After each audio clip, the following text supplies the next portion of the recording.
قربانی کے جانور کی عمر کا تو اس طریقے سے ذکر نہیں ہے. صحیح مسلم میں حدیث ہے کہ قربانی صرف مسنہ کی ہوگی. مسنہ کہتے ہیں دوندا جانور جس کے 2 دانت نکلے ہوئے ہوتے ہیں.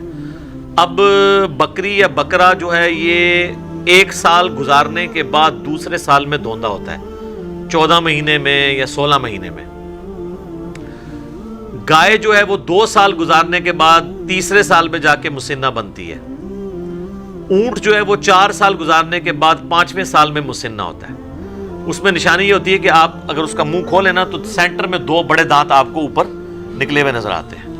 اب جن لوگوں کو عموماً پہچان نہیں ہے نا تو وہ تو اگر کوئی موٹا تازہ کھیرا بکرا بھی ہو, یعنی جو دوندا نہیں ہے, اس کے سائڈ والے دانت اگر توڑ دیے جائیں, سینٹر میں 2 دانت رکھے جائیں تو اس کو دوندا کر کے کوئی بیچ دے, لادہ بات ہے. وہ تو سائز ہی بہت بڑا فرق ہوتا ہے. جو عام جو سال والا جو بکرا ہے یا جو دوندا نہیں ہوا ہوا اس کے تو چھوٹے چھوٹے دانت ہوتے ہیں. یہ تو 2 بڑے دانت نکلتے ہیں نیچے کی سائڈ پہ, وہ آپ یوں کر کے دیکھ سکتے ہیں. تو کم از کم مسنہ ہونا چاہیے اور پریفریبل بھی یہی ہے. بعض اوقات 4 سال کا بھی ہوتا ہے تو 4 اس کو چوگا کہہ دیتے ہیں, 4 دانت نکلے ہوئے ہیں, وہ پریفریبلی نہ ہوتا, اس کا گوشت اتنا اچھا ہوتا ہے. بہترین جانور جو ہے وہ دوندا جانور ہے جس کے 2 دانت نکلے ہوئے ہوں, یہ اس کی عمر ہونی چاہیے.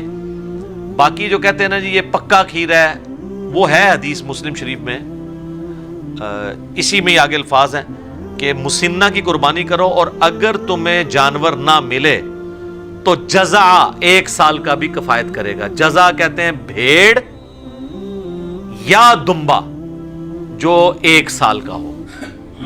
اور امام ترمذی بھی اس حدیث کو لے کے ہیں, اور نیچے انہوں نے کمنٹس کیے ہیں کہ اس میں بکری یا بکرا شامل نہیں ہے, صرف بھیڑ اور دمبے کے لیے ہے کہ وہ 1 سال کا بھی چل جائے گا, وہ بھی اس صورت میں اگر کسی کو مسنہ دوندا جانور نہ ملے. کیونکہ جزع کا لفظ مینڈے کے اوپر, بھیڑ کے اوپر, دمبے کے اوپر بولا جاتا ہے, بکرے کے اوپر, بکری کے اوپر نہیں بولا جاتا, نہ گائے کے اوپر. چاہے وہ جتنی مرضی کو موٹی تازی گائے ہے یا کوئی بیل ہے اور وہ نہیں ہے دوندی تو یا دوندا, تو آپ اس کی قربانی نہیں کر سکتے. نشانی اس کے دانتوں کا چیک کرنا ہے. سال عمر کہتے ہیں جی پکا سال کا ہے, یار ہمیں پتہ ہے سال کا ہے. سال کے بعد تو کوئی بکرا جو ہے نا وہ دوندا ہوتا ہے. عموماً تو یہ 14ویں 13ویں 14ویں مہینے میں جا کے, بعض 15ویں مہینے میں جا کے اس کے 2 دانت نکلتے ہیں. یہ سال والا کانسیپٹ ہی غلط ہے. سال میں تو دوندا ہوتا ہی نہیں ہے جانور. سال کا کانسیپٹ اس حدیث میں جزع کے لیے تھا.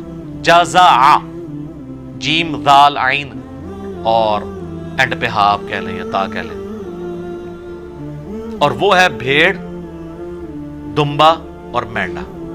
بکری, گائے, اونٹ اس میں شامل نہیں. ٹھیک ہو گیا. جزاک اللہ.